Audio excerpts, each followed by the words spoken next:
Happy August. Happy kind of spring-like weather for some of us here. Happy Erin coming weekend. This is Stones Through Poetry. Stay safe with the crazy weather that's coming. We're all like, "Oh wow, it's spring weather," but now we're gonna have to start taping up our windows. Good Lord. Stay safe with the incoming weather. Remember, it has nothing to do with climate change. Up to including I hope the window that gets torn out whole and starts whipping towards JD Vance because they put in cheap gold plating and nothing holds anymore. Is the hurricane even going that deep into the East Coast? Who cares? Um, let us let us celebrate the post Boston Poetry Marathon time. We just hosted over 100 poets. Actually, over 100 invited poets. May have been just 101 with all the last minute cancellations, but still an amazing time, including the Massachusetts Poet Laureate,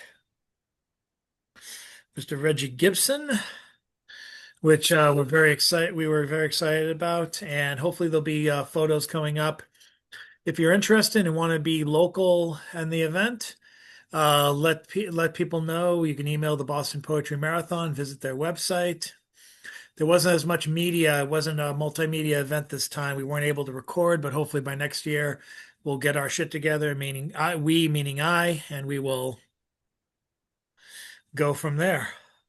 And now we have the open mic, and oh my God, I'm spoiled for choice. The Ramdonator 5000 doesn't know who should go first. I think it's going to vote for Marianne Honecker.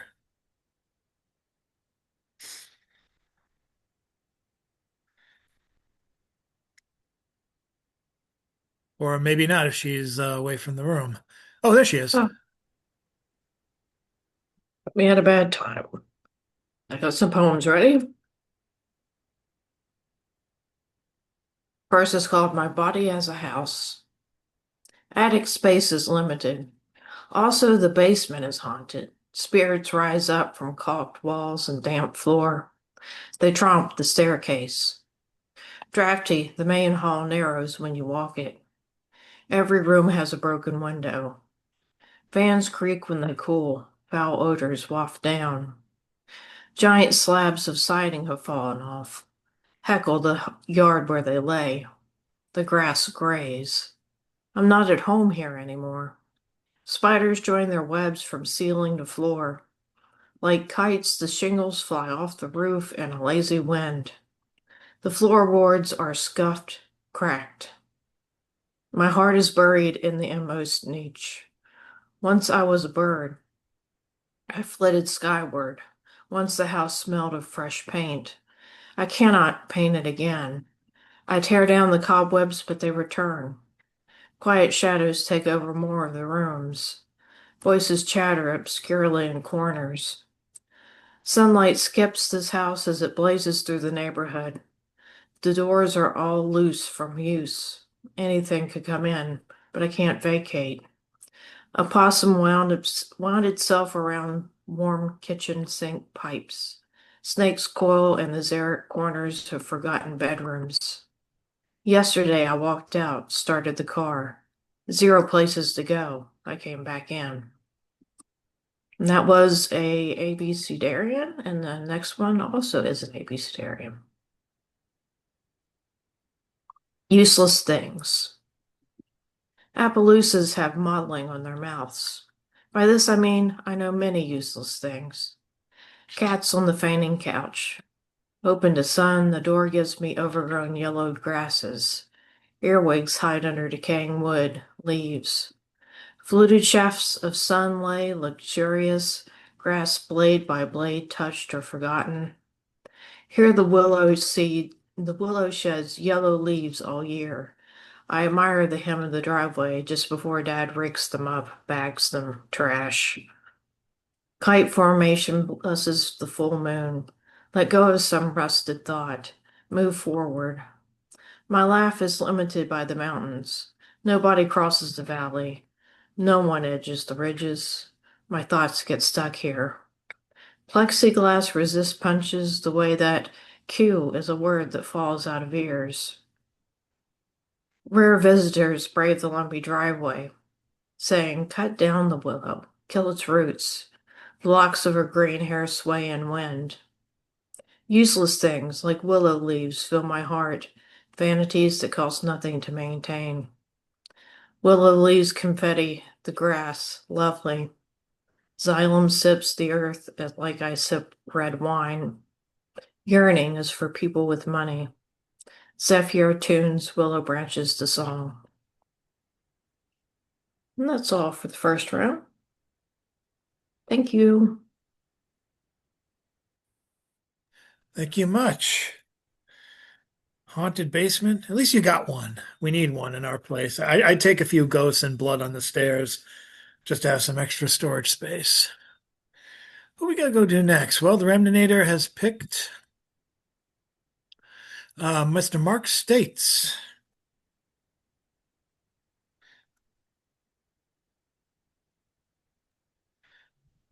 Okay.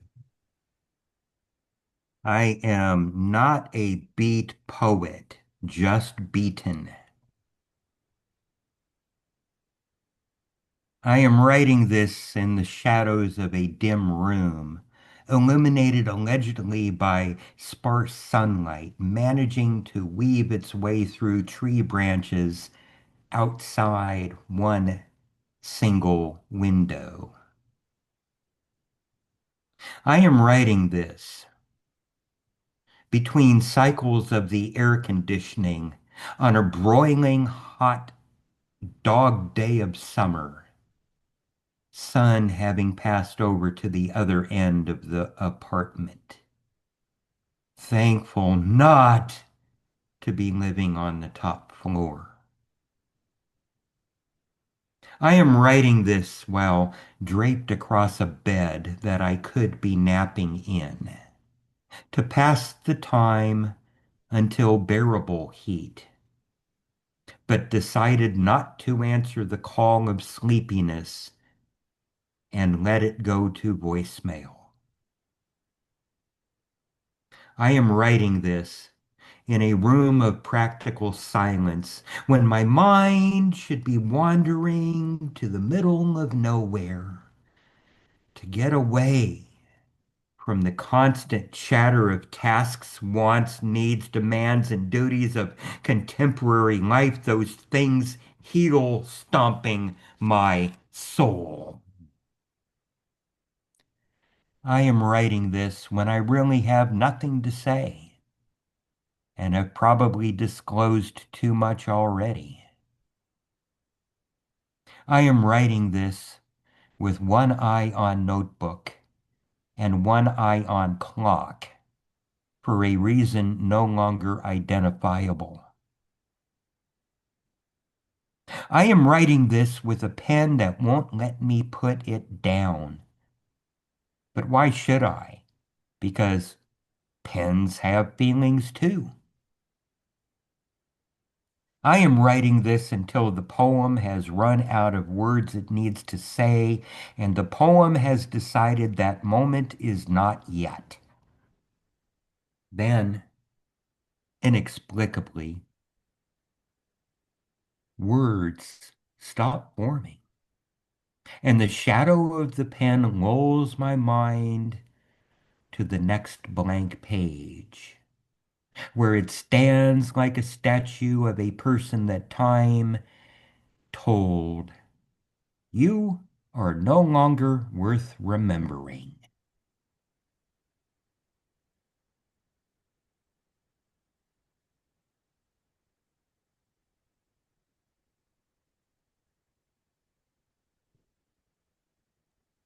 Beat but beaten. I like that. All right. And now moving on to the next reader.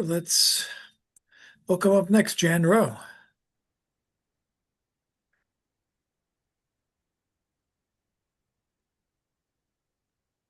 Hi. Um, Last time I kept on almost threatening that I was going to read what I wrote to Amtrak.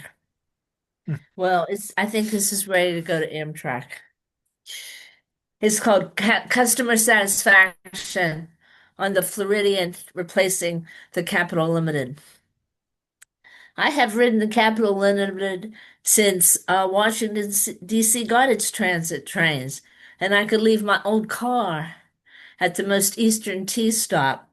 I enjoyed the old observation cars where you could see the tunnel name and year of construction and the wonderful history teller, Harper's Ferry, John Brown, first time troops moved by train. I have written notes from those trips. I enjoyed the new observation cars to watch the mist rising from the Youghiogheny after we boarded at Connellsville, Pennsylvania, and started the ascent about 7 a.m. But this time, ascending at 10 a.m., 3 hours late, the river mist long gone. We were greeted by name, and I hoped for a riverside seat. Staff put us on the non-river side, apologized, and Andrew, the Navy vet that boarded with us at the mountain base, had no window at all. We had thought the river might be soothing after the 3 hour delay. The Capital Limited used to board by destination. However, when I went to the cafe car, as the observation cars with downstairs cafes are removed, some said to go west. So there were several empty seats riverside, and some of the DC destination people were in a car with empty seats with water view. Then another nearly empty car before the cafe car. We easily could have had our desired river view. I did happen to see when the water flow direction changes going to the Mississippi or to the Atlantic. I also happened to see, I think, the tunnels across the Potomac at Paw Paw, West Virginia. I know that Trump's first administration had put a retired CEO in charge of the railroads and that the trains were lengthened to perhaps 3 miles an hour, 3 miles long, and the staffing reduced to one. In 2017, I was on the first train through after the Hindman, Pennsylvania derailment of 32 cars, many not supposed to be connected to each other, fires, and the train need not even have been in the mountains. Could have gone straight across Ohio and Pennsylvania. And to give more money to the CEOs people, railroad staff were cut 30%. And there were no cell phone towers at that time. Hinman just got his cell phone tower about 3 hours later. Also, the firefighters, ambulance crews, school buses blocked by these long trains, often not moving. Last week, a rail worker's leg was amputated. If you like, you could watch the derailment of grain car in collision with the oil tanker. So since this administration seems to enjoy cruelty, meanness, and they have all the money, all we can control is our reaction. I try to treat people as I would like to be treated. I'm also concerned about Amtrak staff. Some of them are concerned about the millions of dollars Amtrak has lost with these delays. Sometimes it takes money to make it. I will not write the Floridian again. Andrew, the Navy vet, sat in the cafe drinking several miniature gin and tonics. This could have happened on the observation car with the cafe downstairs also. However, there is something to out of sight, out of mind. The alcohol and delay got to him. He argued and threatened fellow passengers. He was put off at Rockville. When we boarded in DC en route to Connellsville, the train did become full. Automobiles are increasingly unaffordable. I know 3 people who just became enslaved to debt from having to replace their cars. Amtrak passengers did give up seats without being asked to an Amish couple, babe in arms with 2 little kids.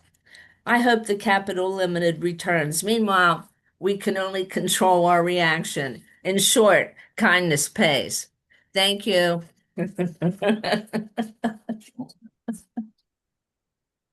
It's not too much, is it? It's fine. It's ready. Thank you so much, Dan. And up next, Mr. Richard Spizak. Thank you, my friends. I have a piece here, too, that sort of reference our political system. You might recognize the dilemma. This is called A Salt and Cheese with a Sub Sandwich. not a club sandwich, not a wild man which sought destruction or furthered corruption or stained the bulletproof vest, unless tomatoes and French fried potatoes conspired with the lettuce to mayonnaise his serious demeanor like a spicy Polish wiener. The loafing meat dare not compete with a sleuth, forsooth, an officer's proper duties, barbecue or mesquite, salted vinaigrette chips with the hazardous dips, French onion, and more than Diet Coke contains the remaining nomination, let us pray. And when threatened by a sandwich, the masked man was confronted by a man which left. The sandwich thrower who hurled the sub at the feds during the DC crime crackdown is charged with a felony, felonious assault with a pickle packing partisan who only had shorts and a t-shirt on. Yet 50 brave officers assaulted the miscreants whose discreet with mayo and the hunted man shackled and spackled with lettuce bits left the officer peppered and assaulted, whose badge was vaulted, but a tossed vegan sub sank his torpedo dreams, it seems, by the heavily armed and legged, begged to beat his eggs. A resting platoon of cops on segways floated by, and they were there to do their duty, or maybe just spy with sterner stuff than Vlad Pooty's buddy and understudy. The judge requested who had held the lettuce. Was it yellow or spicy mustard? Was it mixed with custard? Were the tomato slices involved? This is a problem that can be solved without resort to claws. Could the courthouse please hold the slaw?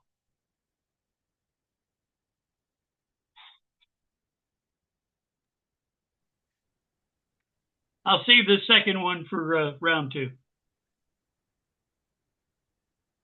Sounds good. Thank you, Richard. I wanted to raise the sub, Jack. Let's go now to Mr. Edward Galt. Gentleman Galt himself. Okay. All right. I'm going to start off with one called Finding Pennies. Oh.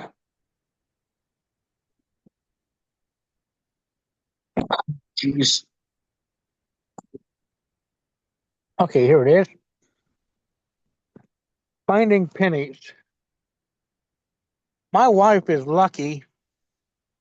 She always finds pennies when she looks down. She'll see them on the sidewalk, sometimes wedged in the crack. We'd be crossing the street, and just as cars are gunning their engines, she would bend over and pick it up. Not just pennies, but also nickels, dimes, and quarters. Once, she even found a $20 bill. That doesn't count, though. It was the $20 she found in my pocket as she was doing the wash. The universe picks my pocket and gives the change to my wife. This adds up enough to get the laundry done, but never enough to pay the landlord. And the guys from the utility companies always want more. The landlord and the gas guy have a contest with each other to see who can get more out of me. Instead of sending me their measly bills, they should just start looking for pennies on the ground. Thank you.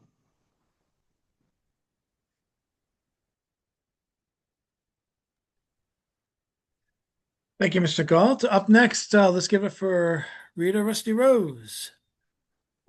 Thank you, thank you. I'm working on this poem for a new book, so it's just fresh. Still working on it. It's called The Older Woman. In a wainscot disco barn bar, her graceful moves enchanted on the dance floor. Threading my way between crowd and friends, I cut in. Captivated, I connected with her raised hands, swept her around the club. I also sang in a gravelly rock bravado. Disco was never my thing. Pleasantly surprised, she leaned in, sang in high tone, our voices and bodies in harmony. Inspired, she asked, would you teach me rock and roll? Deeply moved, I complimented her vocals, said, sure, escorting her arm in arm out to a tree-sheltered courtyard, and between beverage sips, we ran scales, laughed. Embracing core principles, I gently rested a hand on her abdomen, whispered, breathe in, lower your pitch, breathe out. Do not sing on top of your voice. She exhaled a few notes, all the while gazing into my hazel eyes.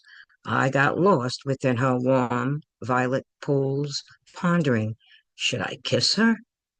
Between giddy, successful intonations, she beamed, fingers caressing my arm, leg. It was clear we were wrapped with each other, attracted like the stars. Then truth unfolded, and though unspoken, we sensed our age disparity. It became a silent factor, the only thing stopping us. When last notes were sung and night ended, she shivered against the cold. Come see me. Where? I quickly retorted, wrapping her in vest. With eager heart, she smiled, scribbled her address. Grey Gardens, I anticipate your arrival. Her lips brushed mine, then a hasty retreat. I followed, waved as a friend chauffeured her off and away. I never encountered nor spoke about this gorgeous woman again until I viewed a recent film where her charm filled the screen. Though heartbroken and aghast, seeing her once more stirred fleeting youthful disco recollections of me dancing with this elegant older woman. Today, regrets of mischance nag in perpetuity. What might have unfolded had we kissed on the road not taken?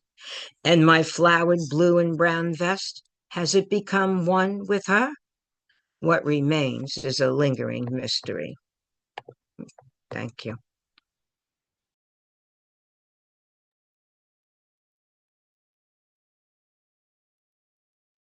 Thank you, Rita. And now let's hear from returning contributor, Nike Truth.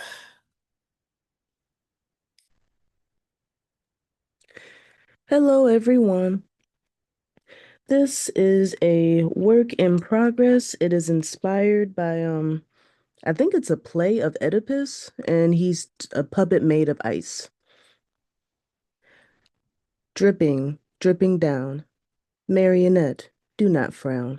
Dripping, dripping down. So watches the clown.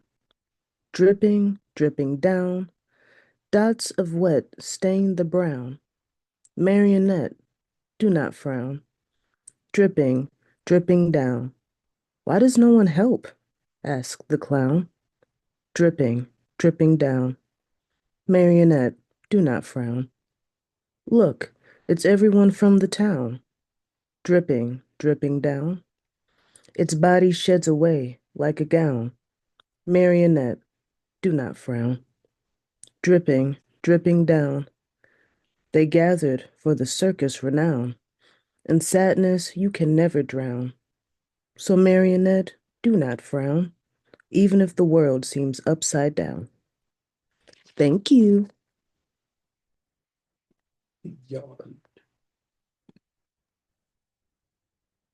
Thank you, Nike. Go now to Stephen Iacon.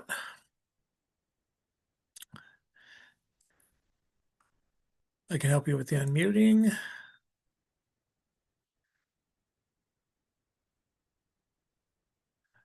Hi There there, we go. having trouble with muting, sorry.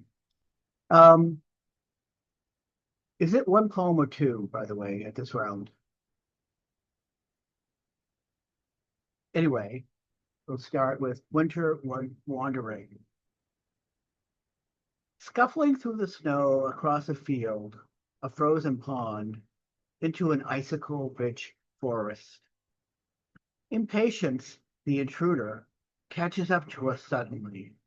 Not enough time or strength. It has been solemn up to now, a procession without icons, candles, our breath graying, curling up like incense, entering the timber mansion. Looking up, gray clouds, wind swirling dust of snow onto our unbidden faces.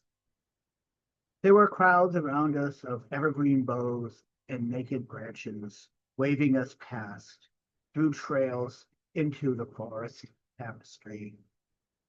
We are uncovered, exposed to an ever-present view of starting effervescence. How long has it taken? Uncountable milliseconds, fanciful numbers. We waiting, listening to no one walking, frosted, flurried, faltering, frenzied. Thank you.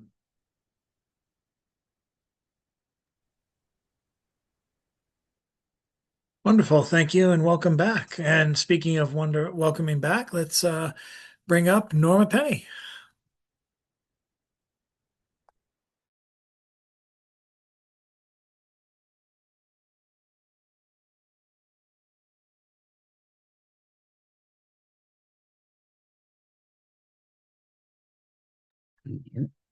Hello. So my poem is called Exploring Nature. Exploring nature. With a mobile phone and Google Maps in hand, we drove along narrow forested and yellow-brown weed-filled wetland roads. It is close to home, but we've never been there before. I just want to check it out, we say. It's not all shiny with glitz and glitter like the mall. There's no special foods enticing us to drop in, but still it is intriguing. It's a world unto its own. We walk out to the end of the short wooden observation deck. Listen, we hear the music and noisy chatter of the birds and bugs that live in the yellow-brown wired weeds at the Sudbury Wetlands Conservation Wildlife Refuge. We see two red-winged blackbirds chasing each other and a crane. Two people in a canoe in the distance. As we walk around the pond, we come to a nice wood deck path for wheelchairs to go through the woods. Very cool. Too buggy in the summertime, but today is a perfect spring day, sunny, temperature in the low 70s. We climb up Weir's Hill and traps through the glacial woods, overlooking the wetlands that run from Sudbury and into Concord. We walk by a kettle hole caused by a melting glacier. It is only a short walk, about a mile, but it's so out of context from my everyday suburban life. I enjoy the quietness and solitude of admiring the natural world. I think you should check out all the free little parks and woods in your neighboring town. You might discover a little hidden gem. Keep exploring. That's it. Thank you.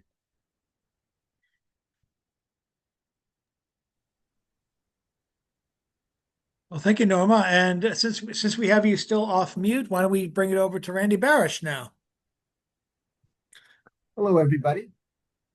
I had the honor of recently getting my one of my poems included in the latest edition of the Massachusetts Bard Society. So this is the poem that I'll read the entry, the poem that they selected, called Richmond Hill. The Richmond Hill in England, that's what it's about. A summer day I recall still, as dreamy clouds are drifting by. We stood atop old Richmond Hill, me and my parents, late July. A sloping meadow's vivid green spread down before us in the wind, a charming vista so serene of the Thames River's looping bend. That stunning view we watched amazed from that high perched across a lawn. High over London town we gazed, a special place to share a bond. Down that long meadow path we roamed and walked down to the river's edge, explored an ancient stately home beyond a gate and verdant hedge. Long years passed from that warm day, my journey from them would diverge. I carved a new path, made my way toward new horizons. Yea, I surged. But winds of sickness they did fly, and took their toll. My parents died, and now awake in bed I lie. Fair Richmond Hill still lives inside. The sands of time rode that we'd part, but in my mind I clearly see. With love, I thank them in my heart to have this precious memory. Thank you.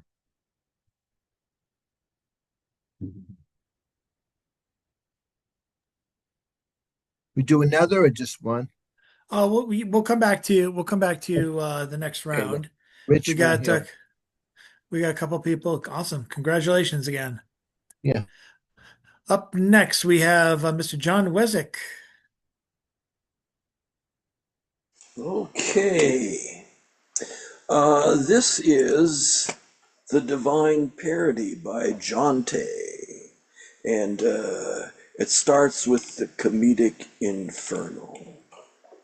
Midway through my life's journey, I went astray from the straight road and woke up alone in a forest of bad metaphors. Death would not have been more bitter than spending time in the midst of that rank prose.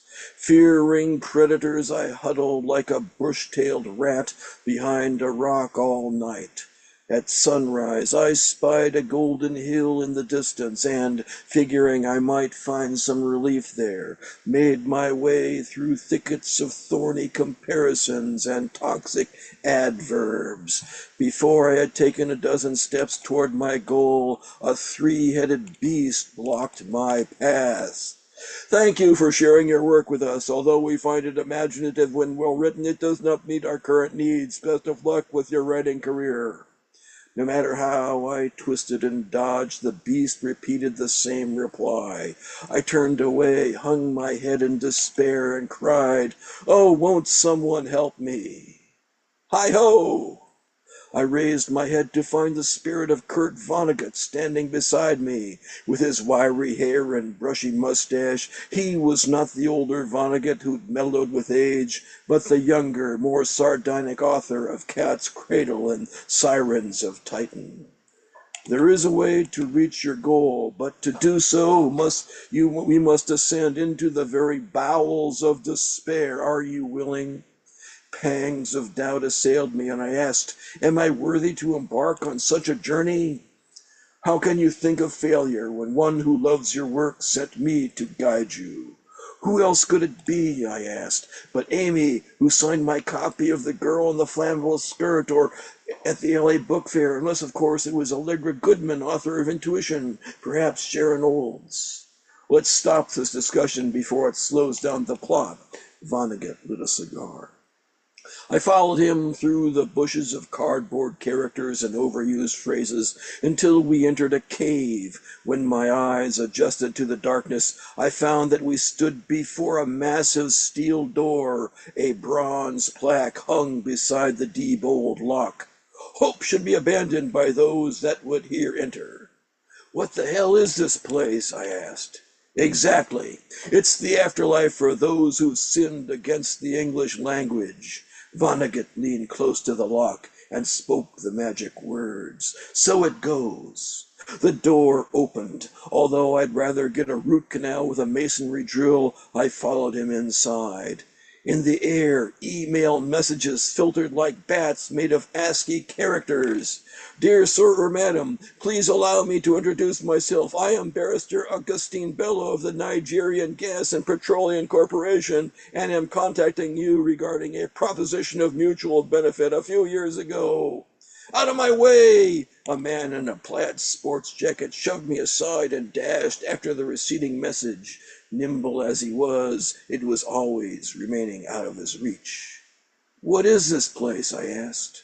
"The antechamber where those who never cared about books spend eternity chasing get-rich screens while bill collectors pursue them." Vonnegut turned. "Let's go." Dodging the scam emails fluttering in the stagnant air, we walked downhill until we came to a river. Waterlogged copies of Angels and Demons floated like dead fish in its gray water. Thornton Wilder stood on the bank in front of a raft. When we got closer, I noticed it was made of copies of Our Town that had been lashed together with mint dental floss. I can't take him across, Wilder pointed at me. He doesn't belong here. The Muse sent him, Vonnegut said. Oh, he's following the Muse. Wilder sighed and lifted his pole. In that case, hop on board. And so, like countless students ferried to the tedium of adulthood by that play, we let Our Town take us into hell. I'm innocent, I tell you. Wilder leaned on the pole to propel the boat forward. I never would have written that cursed play if I'd known it would spawn all those awful high school productions. He complained so much that we jumped from the raft and waded to shore, soaking our shoes and pant cuffs in the putrid water. Don't worry, Vonnegut said. There's worse to come. A huge screen was showing a Bruce Willis movie while hidden speakers blared ABBA's greatest hits. I spotted a former teaching assistant of mine from college. Rajiv, I yelled. My friend replied to my greeting, but I could no more understand his thick Bengali accent than I could understand his Calculus 2 lectures back at Ball State University. I wished him well and continued my journey. This is the land of virtuous illiterates, Vonnegut explained. They include foreigners and tongue-tied engineers who couldn't put a sentence together if their lives depended on it. They're not punished but are banished from higher literature, so they spend eternity playing video games and reading Maxim magazine. To be continued. This is in a book, and I'll post a link to it. You can read the whole thing in my story collection, Arugula, that I will put in the chat. And like I say, to be continued, there's I hear you. two more sections. You got 9 circles of hell to go and 2 more sections after that. So. Very nice. Awesome. We have next Robert Fleming, and I am assuming the Stone Soup players as well. Thank you, Chad. Tonight, the Stone Soup players are going to do a tribute to The Godfather. This is typical to the type of skit that I wrote when I wrote for comedy sketches for television. So I'm going to share the screen. Chad, I'm going to need the screen to share. Chad is going to be the Godfather, and John is going to be the intern Tony. I will be the mob employees. None of the other cult members got it. I didn't even tell you I was they were trying to get me to be there. Thank you.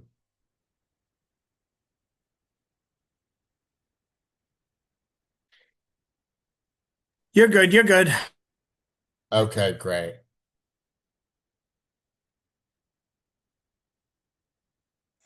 So here we go. So it's called Mob Intern. The characters are the Godfather, the intern Tony, and the employees Saul, the safecracker, and Vito, the hitman. So I'm going to read the employees. John is going to read the intern, and Chad will be the Godfather. A lookout should a look. Someone comes. Tony looking porn. Safecracker light a match. Tony scream fire. Godfather reassigns Tony to Vito. Only Uncle Vito is your new mentor. Vito's best hitman. Vito kills first time. Crush a tomato. Look at Tony, you make a weapons. No guns. Vinny, murder cleaner, gave a Nerf ball baseball bat, bag of dog treats, Christmas tree lights, Surge a protector, make a weapons, rapido. Tony crosses himself. John, this is you. Where? Oh, I'm sorry. There's a whole bunch. I don't see any Tony here. Tony crosses himself. Yeah, this is Help. you. Oh, okay. Help Tony make a weapons. Vito sits on the bench in Godfather's tomato garden. Godfather, Mamma Mia, Tony's Bambino. Tony playing baseball in the street with Vinny's Nerf bat. Sing a Ava Maria. Put a cyanide on the dog treats. Tony no kill nobody.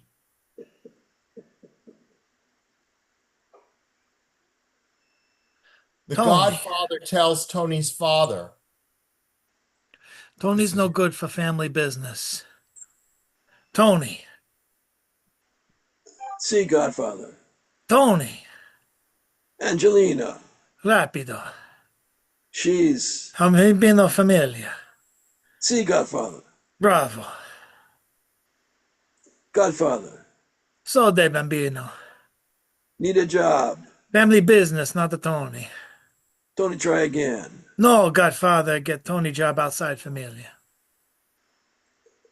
Thank you. And that was Mob Intern with the Stone Soup Players.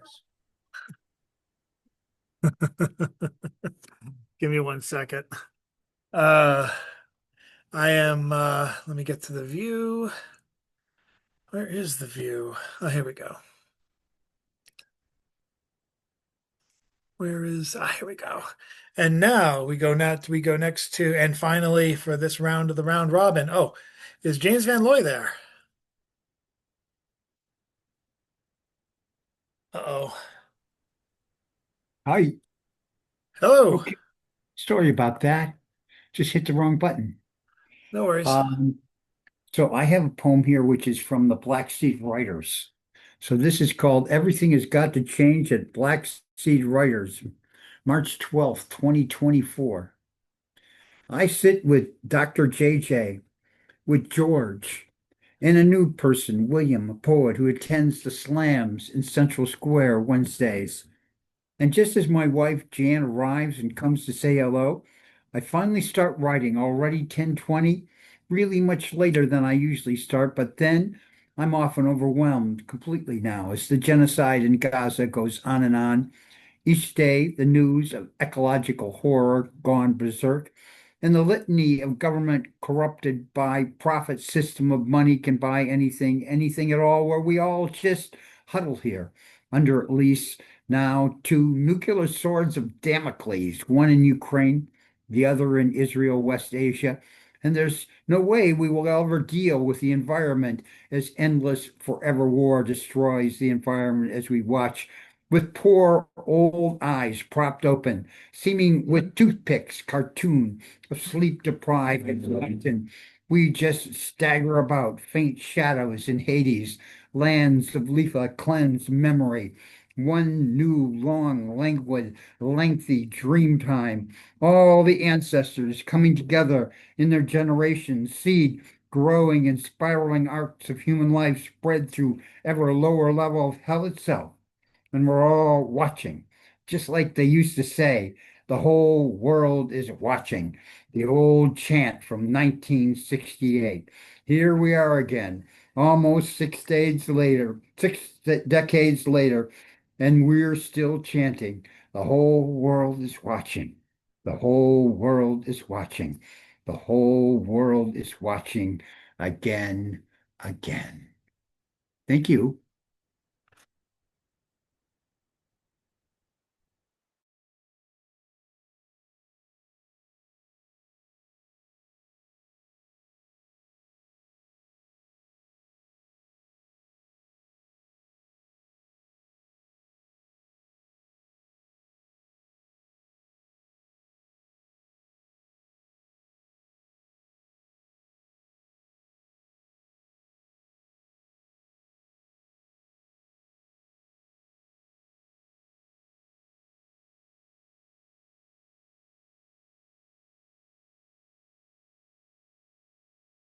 Sorry, guys, I lost control of my computer and I can't even actually use my mouse, so this is a little strange.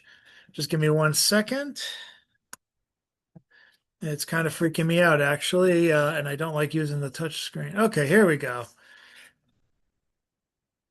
Check out James's column. It's all one thing every Thursday, starting including tomorrow at 11 o'clock in the morning. And as I figure this stuff out, we're gonna go right back to the beginning, back where we started. Here we go around again, and we're gonna go back to the beginning with Marianne Honecker.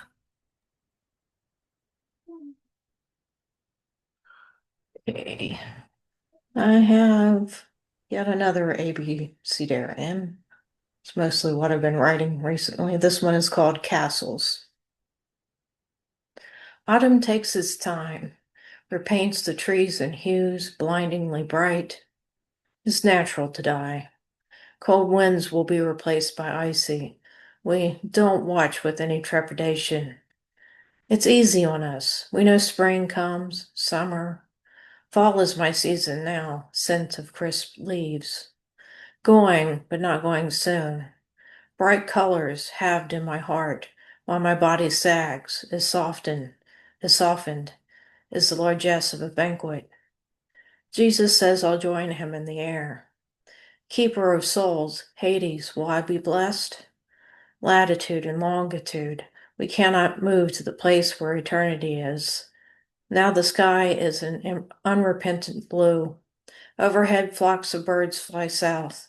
It comes, piles of blue shadowed snow, glinting in sun, quiet of snow falling, cascading silence. Rare and wonderful are castles of clouds. Show me your castle. We all have built one. Throngs of systemized truths and half-truths, under, above, behind, in front of us. Vested in this armor of thought, we face waning light. We all have a night coming. Xiphoid process will stutter, relax. Yearning soul escapes its tiny confines, zips through the atmosphere, touches the moon.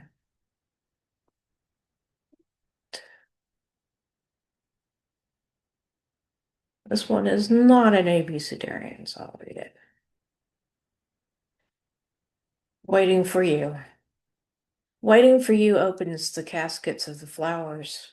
Waiting for you unbolts the latches of the doors. Waiting for you spills the honey from the hives. Waiting for you heightens each keen sound, from a motorcycle on the hill to the smooth, melancholy whir of a new luxury car. Waiting for you makes the apples leap off their boughs into the mouths of the waiting deer who watch their milk-close fawns as they run the length of lawn. Waiting for you makes the willow grow eyes. Waiting for you is like waiting for sunset, bands of color that lift and brighten. Waiting for you is an act of faith, is a kettle of apple butter being stirred, is the future implied by the canning jars. Waiting for you is a puzzle. The pieces each belong in their own place, but only your arrival will snap them into a scene. Waiting for you is cakes and cookies. When will you come? When will you come? The serving dishes will soar out of their cabinets. Waiting for you is the tipped cup of the moon, is a throng of sparrows lifting from a tree, so many they fill up a fragment of sky. Waiting for you is the arrow of geese flying past the sun-spilled horizon, foretelling a frightening change of season. Tattle on me, I am waiting for you. The peonies bloom out of the couch pattern. The ceiling opens up to the choir of stars. That's all. Thank you.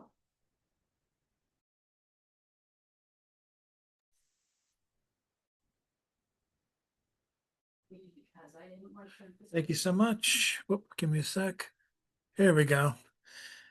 And now, who did we have for the second person? Yes, we can bring it back to Mr. States. Oh, I thank you so very much, Chad. Plutos want the glamour. Every Pluto wants to bloviate like they're a Jupiter, puffing themselves up all full of gas, bragging over how many minion moons they have hanging around in their orbit. Oh, and if they're married, They're Saturns.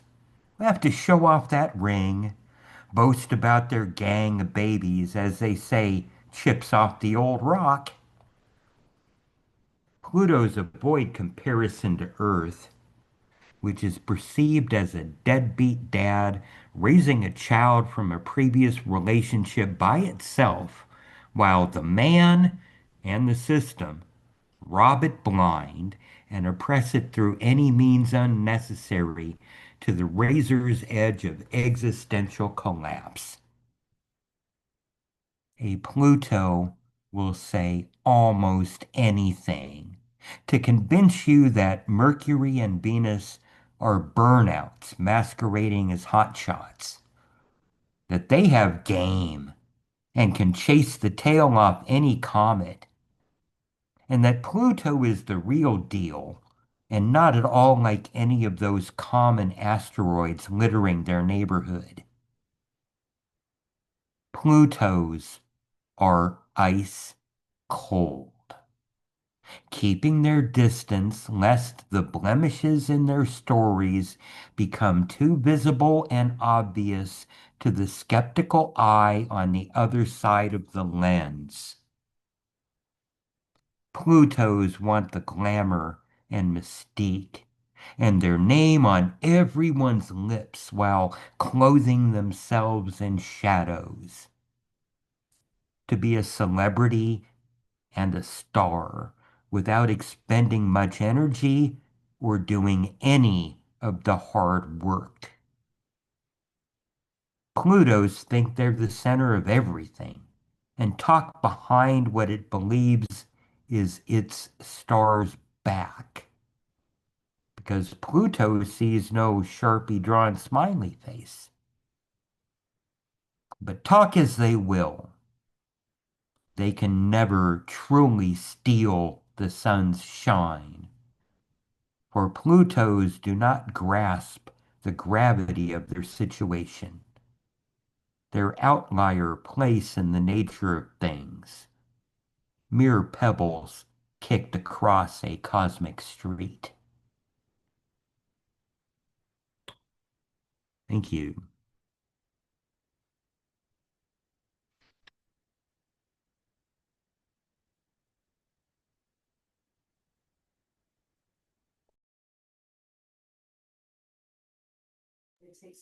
Thank you. I finally realized that it's just my cursor is invisible going on the Zoom screen. So if you see me poking and prodding, I'm not accusing anyone. It's just Well, I the volunteer to curse at you if you'd like. it's just weird. The cursor's acting weird. So it's either I use the invisible cursor or I use my hand for the touch screen. But we can move on from that. If you just see me like this, I'm not like the angry monkey and Family Guy going, "You." But let's move on back to Jan Rowe.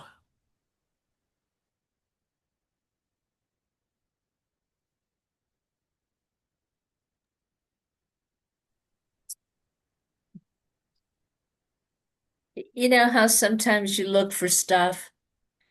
Well, I was looking for this, and I still didn't find it all, but I found some of it. It's called For Chris. Uh, this is he's passed now, but he was a Black Seed writer. I could not find Chris the Drifter's writings. All those boxes, a Black Seed, weeks, and now the quarterlies. I was looking for his writing after Chris was found dead in a hotel room awaiting housing. He wrote about being found dead and saying that they would think that he might have died of an overdose, but Chris wrote that the cause of death was freezing, that being frozen to death. So there was another writing he wrote about sleeping in the winter outside on the steps of Emmanuel Church on Newbury Street, right by the Taj Mahal. Chris was depressed and walked or stormed down to talk with the best team at Boston Medical Center. That's the Boston Emergency Service Team. But he was told by security that Best doesn't do weekends. So he got back to Emmanuel's Steps on Newbury Street in Boston by the Taj, and a homeless mentally ill woman had removed all his stuff from the steps. So when Chris's mom died, Reverend Mary was able to find Chris in Montana, and we had a service for his mom on the cathedral porch. I think he said the beautiful place where he'd camped, the rushing stream and the beautiful trees. I think he told me that site had burned in a forest fire. I wanted to verify this with him again. Also, I wanted to ask him why he had turned his BHA, Boston Housing Authority, voucher back in. But we never know when will be the last time we see someone. Thank you.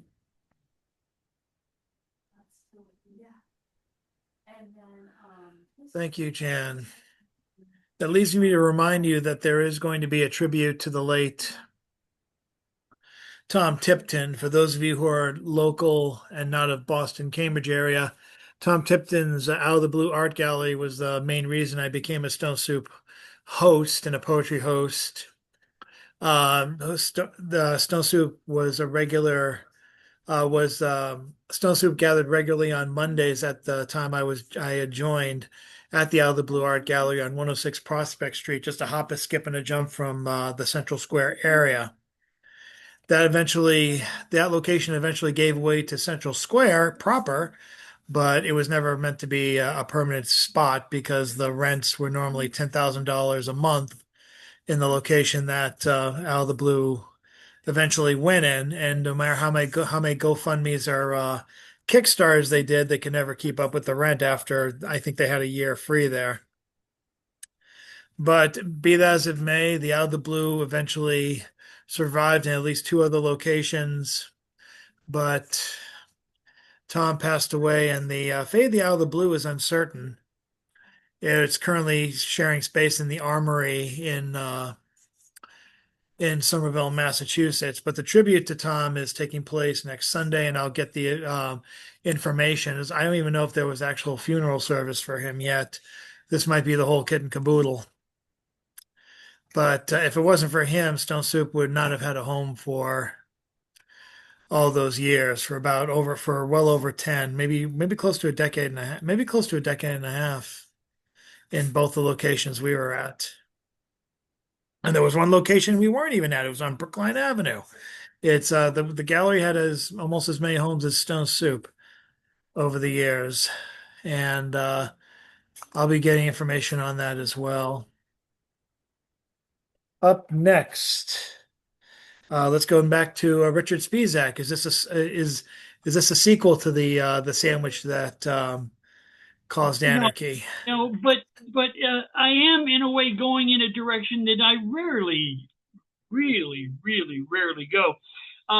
We were counseled by the current occupant at 1600 to have some sympathy and look at the bright side of slavery. So I thought I'd take him up on that and see what I could do to address, how they're currently whitewashing, excuse the expression, the Smithsonian, getting rid of any kind of fair treatment. So here we go. This is my little piece called The Good Side of Slavery. Hey, about that good side of slavery, hey, and any other of the 50 kinds of knavery, what about the pox with spotted socks? Maybe it's just a disguise that you don't see, don't you see? Or maybe, after all, it's just me. And the plague, as they say, was just so bad. But all the deaths they had made Europe decimated, and by now they'd probably all reincarnated. Real estate prices did collapse, and how bad could it be by half and half? Crime damn near disappeared. And after that, the nobles found they were no longer in arrears. Everyone was happy to work if they could drag themselves halfway out the door of the church. Yeah, and if you didn't like your boss, he might just write you off as a kind of waste of food and just a loss. But hey, if he took a liking to your family, some assembly might be required. He'd find it in a loss reducer, though he might get a little handsy.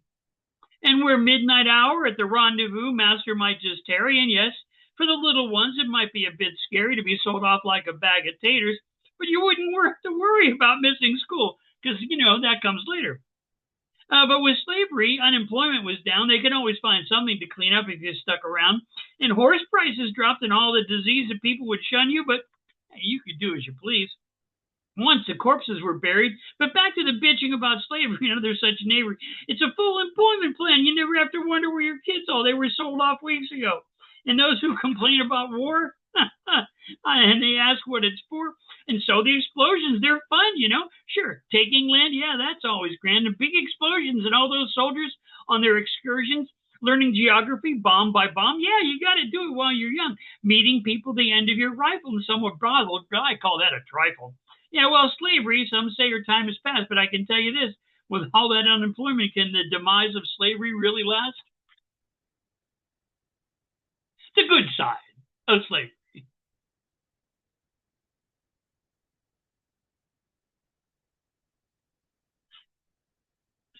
Thank you so much, Richard.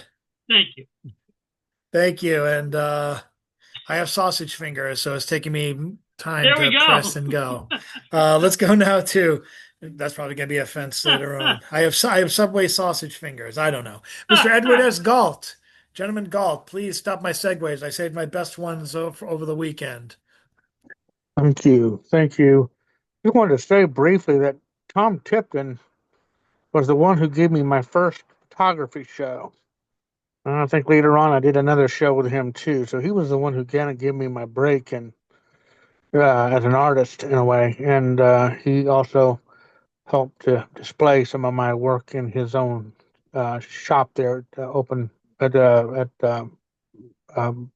Blue, the Blue Studio there. Okay, my poem here is going to be called 6-Year-Olds. And let me just get set here. At age 6, they had me in for diagnostic testing. The lady sitting across from me held up a card.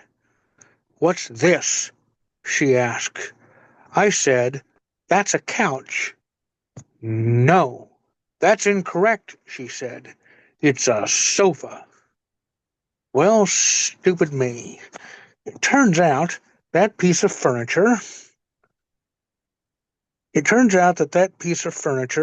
my family always referred to as a couch was actually a sofa. I had been lied to.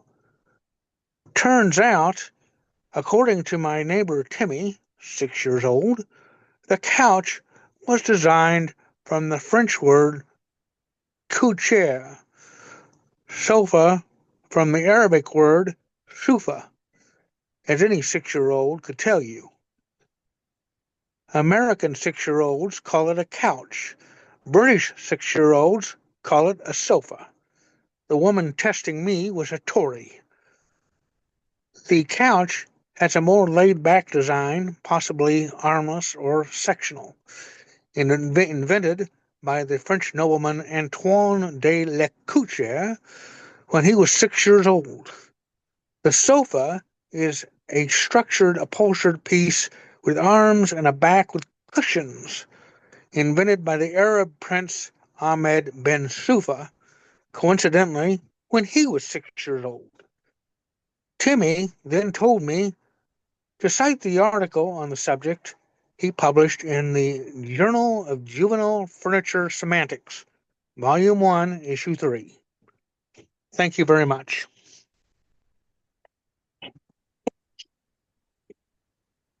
Thank you, Mr. Galt. Let's bring you over to Rita Rusty Rose. Yeah, that was Dynasty. amazing, Ed.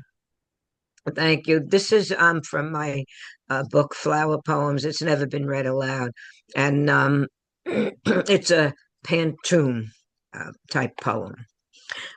Lily of the Valley. First flower I had ever known. When a child my father did grow. Fragrant spring blooms, Our Lady's tears. I held your pendant-shaped bells to my ears. When a child my father did grow, a garden of the valley, scent so sweet, I held your pendant-shaped bells to my ears. I waited for your nodding carillons to ring. A garden of the valley scent so sweet, fragrant spring blooms, Our Lady's tears. I waited for your nodding carillons to ring. First flower I had ever known. Thank you.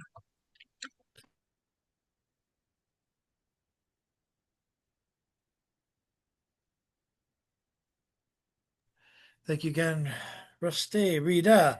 Nike Truth, you are up.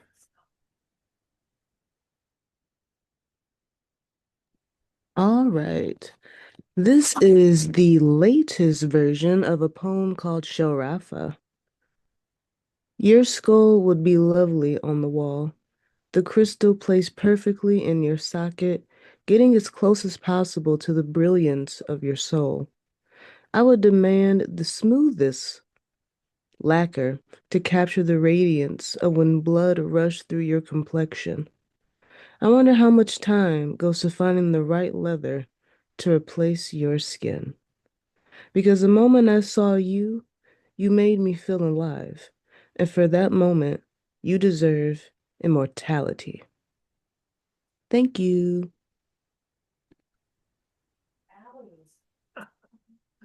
Well said. Thank you, Nike Truth. Unfortunately, it looks like Stephen left us, but we still have Norma Penny. Sorry, I said that in this one word name.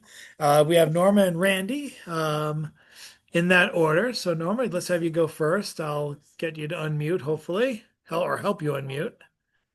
I got, Whoa, what oh, happened? You should have just. let's get back there. Looks like you're all set. I can hear you. All right.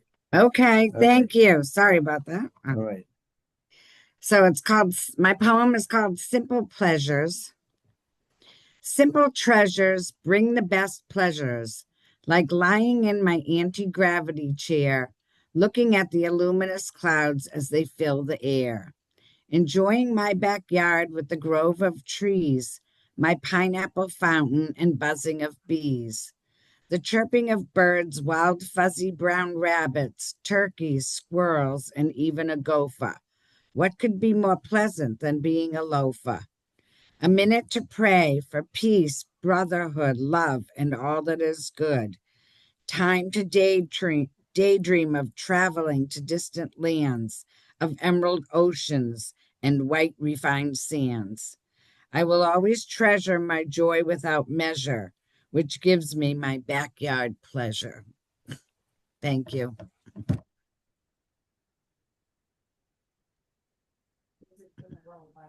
Backyard pleasure. All right. All right. Anyway, I'm being goofy. Let's I can tell it's getting toward the end of the night. This is and now, oh yes, Randy, you are next. My next is the title of my second book, the title poem. An alchemical journey on the road to love.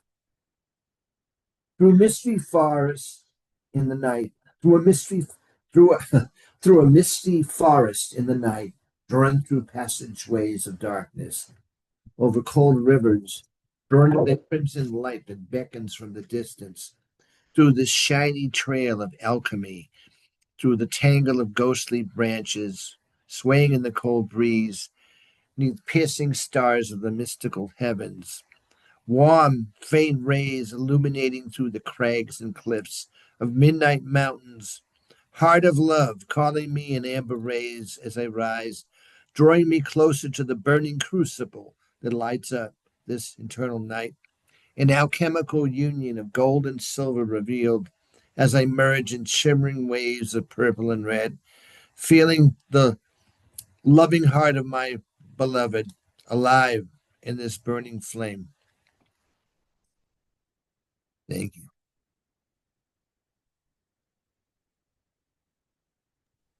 Midnight. Hooray. We're moving right along. And remember when John Wesick said to be continued? He's now about to continue. Let's bring up Mr. Wesick. Okay. We continued past ranch houses, condos, and shopping malls, and then descended a set of concrete steps into a huge stadium. Instead of the normal seats, the audience sat at wooden school desks, each with a huge coffee cut. Muscular demons in leather jerkins patrolled the aisles, carrying stainless steel pitchers for refills. On stage, a man in a gray tunic stood at a lectern and recited, Adams, Noel J, 316-642-2154. Adams, Noel, 316-815-4321.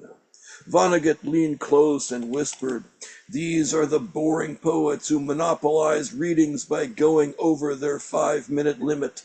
Their punishment is to listen to the entire Wichita, Kansas phone book before they can use the bathroom. What about the ones over there being poked in their bladders with sticks?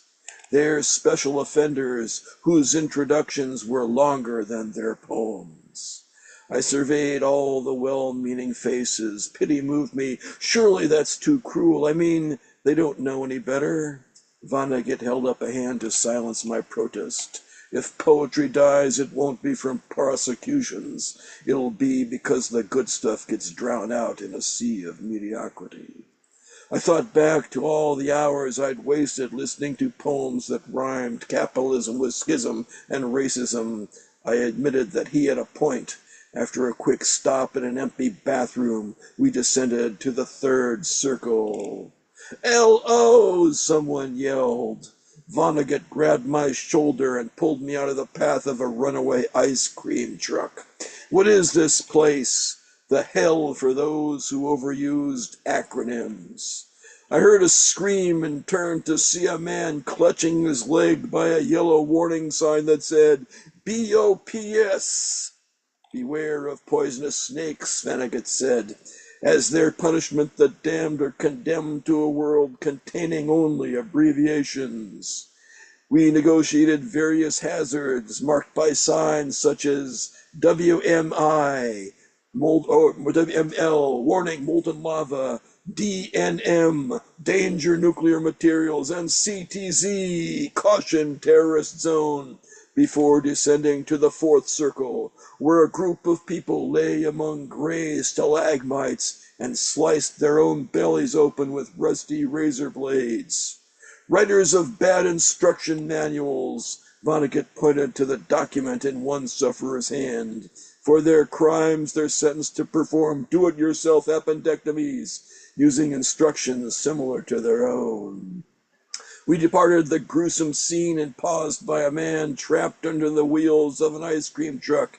Its bells played a macabre rendition of Turkey in the Straw. Designer of a phone voicemail system, Vonnegut borrowed the victim's cell phone and let me listen. Thank you for dialing 911. Our operators will be with you in just a moment. After visiting the emergency room, why not stop by the Jolly Roger restaurant? The Jolly Roger serves mouth-watering seafood with dinners starting at just $11.95. Vonnegut returned the phone and retrieved a blue raspberry popsicle from the truck.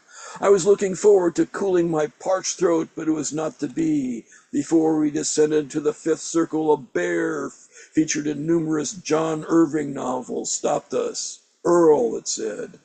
Vonnegut tossed the popsicle, and the bear consumed it, wrapper and all. Earl! The bear brushed sweat from its forehead with a paw and stepped aside to let us by. The next two circles passed faster than 50 pages of a Stephen King novel. In the fifth circle, writers who twisted syntax to make their work sound poetic strutted around with their heads in place of their anuses. Blowhards who used big words to appear smart populated the sixth circle, where every syllable they uttered made them smaller. A wall blocked the entrance to the seventh circle. I scored it with my thumbnail. It was paper mache made from the novel Atlanta Nights by Travis T. Vonnegut and I circled until we found an opening. Halt! Demanded Jacques Derrida, who stood blocking the gate. Let us enter, Vonnegut said. I scraped my shoe against a rock and left it smeared with Lilliputians. Shall we examine this statement? Derrida lit his pipe. On its face it appears simple enough, but us implies a privileged class, no doubt the industrial bourgeoisie. As Fournier said, every request is a plea for justice. So in fact, you're asking to wait outside these walls until the great proletarian revolution ushers us in an age of equality. Okay, Vonnegut said, don't let us in there. Very well, you may remain outside. Let me try. I approached Derrida and said, the pole-hold rolls without slipping on the her pole-hold lying in the invariable plane. That's good. That's very good. Derrida stood aside and knocked the ashes out of his pipe. Have you considered publishing it in social texts? How did you guess that? Vonnegut asked me. When you need something truly incomprehensible, nothing beats a physics textbook. And I will stop there. To be continued. I love that. Well, there's a comedic Purgatorio and a comedic Paradiso involved too. Oh, the ultimate Vonnegut buddy cop movie. Good Lord. Let's we're gonna have to wait till next week. I'm sad but excited at the same time. Mr. Fleming, you are up next, sir. Thank you. So I will share some visuals since we didn't have any tonight.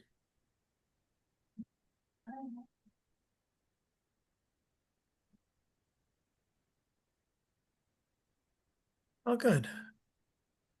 So the left side is a recent photograph I took of a bee in a flower. And I was so grateful to take the photograph without being stung. The right side is a digital art I created of the image, which distorts the bee face, which is typical of Impressionism. And here is black and white Impressionism of that same image of the bee. I like the one on the right because the bee's face looks really menacing. And here on the left is a photograph I took of a butterfly with a bee on top. And on the right side is a digital art I created. The final step in creating this piece is to use the Windows editor, which has a filter called Calm. And here is the same image on the left side in black and white. And then the right side, I turned it into a surrealistic image where the figure is screaming. And this is a color version of a scream, which is one of my art series. And here is on the left side, praying mantis. On the right side is a Impressionism version of it. And on the left side, same as Impressionism, where I'm getting rid of part of the body. So thank you for letting me share some of my visual images in the garden. And again, so grateful that none of those insects bit me. Thank you, and you can check out hopefully some more upcoming art in from Robert Fleming in Oddball Magazine. People are encouraged to contribute, poetry, artwork, photography, what have you. But enough about that. Let's go to our Oddball columnist, whose work is appearing tomorrow. Oddballmagazine.com. Okay, I guess there is more Oddball Magazine. Let's go now to James Van Looy to finish us up. Thanks, Chad. So I have a poem here called Retired. 2012, retired 2012. So much of life is just gravity. All day long, we're pulled to the center. Then all night long, the earth holds us prone in embrace. This is our only real world home. I was sick for about 2 years because of gravity pounding my old bones on those concrete hospital floors until my poor aging spinal vertebrae were all so sore and the old injuries of time just ached. This caused nerve pain that constricted my chest even more. I would cough and would stab me in my neck injury from falling in the walk-in closet after my ex told me she was leaving me, with my son, of course. Heart torn out, I collapsed the next morning in the closet. Now that trauma constricts my lungs and my breath when I cough. Somehow I can never get all the phlegm out. So it's no wonder I had walking pneumonia for months on months. That's what walking pneumonia is. Slow drowning in your own fluids. Life becomes a recovery that must never end. That is, at least if you want not to end. Resurrection is real and daily. Resurrection is a daily occupation. Resurrection is just the way it is. And so much of life is gravity. Heavy, man. Heavy. And here's a little song for you. You'll never know how much I miss you. You'll never know just how much I care. And if you tried, I still couldn't hide my love for you. You ought to know, for haven't I told you so 1,000,000 or more times? You went away and my heart went with you. I speak your name in every prayer. If there is some other way to prove that I love you, I swear I don't know how. You'll never know if you don't know now. You'll never know just how much I miss you. You'll never know just how much I care. You said goodbye. No stars in the sky refuse to shine. Take it from me, it's no fun to be alone with moonlight and memories.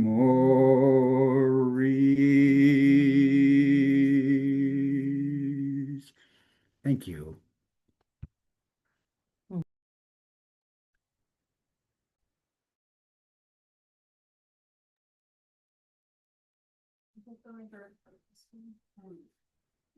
Thank you, Mr. Van Looy. Thanks to everyone who came tonight. This was a nice chaser to go down with the weekend of poetry that we had, which actually included James Van Looy and Edward S. Galt, two participants. I was able to get on to the annual marathon for the first time ever. I'm hoping more of that happens as the years go by.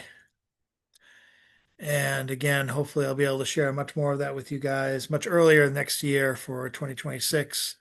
But the marathon was a great success, and I thank Edward and James and other people like Tim Gager for making that successful. And I thank everyone for coming out tonight to get Stone Soup back on track. Not a very heavy feature month like the last few months have been, but I'm hoping to correct that for next week and for the entirety of September, as it's back to school in the spiritual sense for me and for the rest of us, as our cooler weather will hopefully help us through the last few months of this 10,000 year long year, the longest year of our lives. And salute all of you who have been Ain't through over it. yet. What's that? I said, "Tain't over yet." No shit. But It's going to be an interesting rest of the year. Do what you can to take care of yourselves and take care of somebody else. And come back with the poetry next week. More announcements are going to be coming. I appreciate all of you.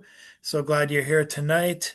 The obligatory wave is about to happen. It's actually happening now. And next week, we'll see what happens, but there will be a Stone Soup and there will be something for the Labor Day week, for post Labor Day week, I guess. Maybe we'll get Tom Daly to get going. Gonna try and get him back, but more will be announced. And I hope you have an excellent evening and a great rest of the week. Thank you guys so much, and check out the video tomorrow. And hopefully, I'll get caught up on the Stone Soup Crouton poems. I'm about a month and a week behind now, but now I can catch up because I don't have to do planning. So thank you guys very much. TBC, come back for John's novel next week, John's story next week, and have yourself a great evening. Or as I like to say, the show's over. See you next time.